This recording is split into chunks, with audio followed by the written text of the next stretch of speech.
Hi. Yeah, I just want to make a quick video, just a sort of diary video really. There's nothing amazing in here. It's just like what's been going on, really. So I'd been living in Santa Monica, and I started to gather a bit of evidence and that, and I started to learn a few things. There's quite a few good websites out there, like some good advice on there, like gangstalking.com. I found that, and they were talking about a lot of good stuff on there. So I've moved now, and I actually live like right near Compton in LA, because I'm obviously not working now, so I've got a much cheaper room, one that's more sustainable. And I feel a lot better because don't know, don't feel so worried about the future, if I'm living cheaper.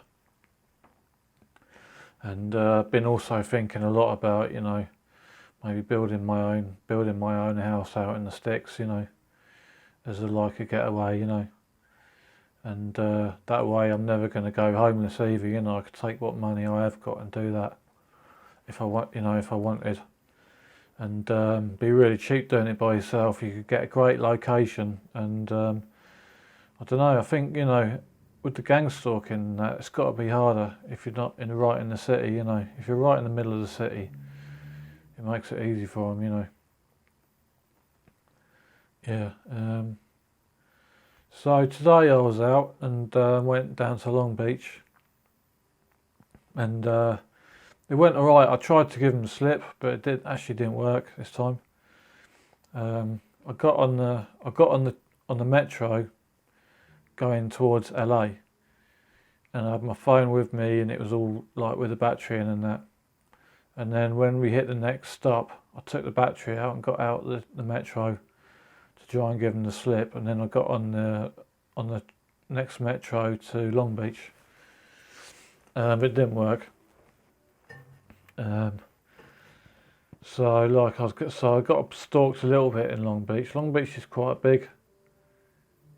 You almost feel too small to be there. It's quite a weird.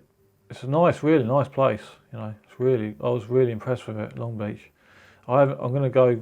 I want to go there some more, and actually go to the beach because I got there about 5 o'clock. And yeah, so I started getting gang stalked. And so I started. I was thinking they're being very indirect. They're insulting me indirectly because they know what they're doing, right? They're coughing and clearing their throat deliberately right next to me or at me or at my face and that. And so I turned to this guy who's on my left, and he was stalking me. He kept like clearing his throat. He had a phone and he was with another guy. It was obvious. Like, so I didn't look at him in the eye though, but I started saying, "Oh, gang stalker." And he sort of like, if he looked round, because all they always do, they just deny it. No gang stalker ever like admit it to you. So you can't get in this in this dialect of like trying to talk to them about it because they always deny it.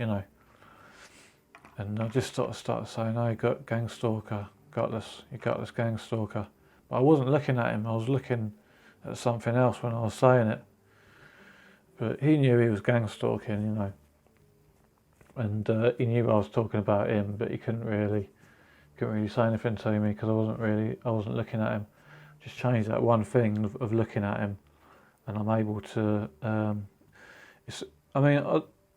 I don't like myself when I do that because I know that I'm operating on their level, and I sort of let myself down a lot as well. But at the same time, I got to live with these people, and what I find is they start to take the piss when you don't do anything at all. And the more you don't do anything, the more they'll do it because it's easy. It's easy. So every now and again, you have to throw a spanner in the works.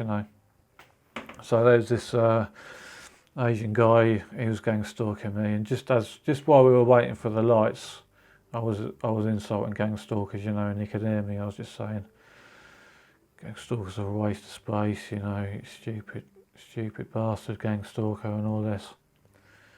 And, you know, it made me feel better, you know, because the stalking was getting to me a bit, so I needed to get on top of it, you know. I felt really good about that, you know, because he didn't do anything about it, obviously.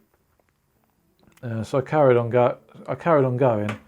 There was another guy, and he was stalking me by the traffic lights, standing there, coughing his throat and clearing his throat. Yeah, same script, right? So I was doing it to him, you know, but then I actually followed him for a little bit, and I was doing it behind him, you know. He put his headphones on and that, and he was still clearing his throat and that, and he had his headphones on. And I got a picture of him, but it's just sort of slightly at the back of his head and the side, you know, this guy in Long Beach.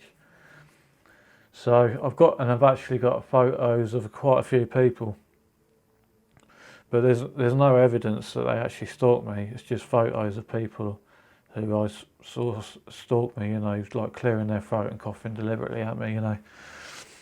But the way I figure is this, right? The way they're doing this is with their phones. They've got an app on their phone, right? Because you think about it, right? If they're working for some like high up people, like powerful people, they shouldn't even be that worried about having their photo taken and that, but they are. And the reason is, I think, is if he was to be investigated for it, they would find something on his phone. So if you take someone's photograph or you film them, you put them in a difficult position where they've got to like consider like getting rid of their phone with that app on it, you know. Because even if they delete it, there'll be forensic people who can find that app on their phone. Because as we all know, you know, phones have like made this possible, this gang stalking, and they've got an app or something on there. It's been developed by, you know, a criminal organisation or something. Yeah, so I've started doing that, you know, because it's very, very hard, especially in my position, to get evidence, good evidence, you know, because a lot of them now especially, they'll do it behind me, you know, and what am I supposed to do about that, you know? I can record it, yeah, but I can't film who did it to me. So then it's just like me saying, "What was it? It was him," and it's like, yeah, there's no evidence. It was him, you know. So the way I see it is, I think, you know, I'll have to like get evidence in a disjointed way, you know, where I get the audio, but in a lot of cases I won't have the video, and I'll use video to, you know. Yeah, like grass these people up, you know. Yeah, and put them on. I'm going to put them on the end of this video, and then each video I do, I'll just like, I'll upload these photographs, and you know, I'll put a caption on so it shows you where I got them. It's mostly in LA. Yeah, they're all in LA, you know, and some of them are in Long Beach, but that's also LA anyway. So.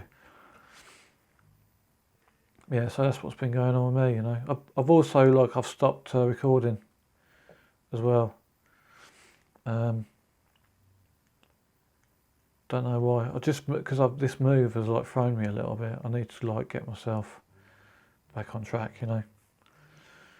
Okay, so that's me anyway for now. See ya.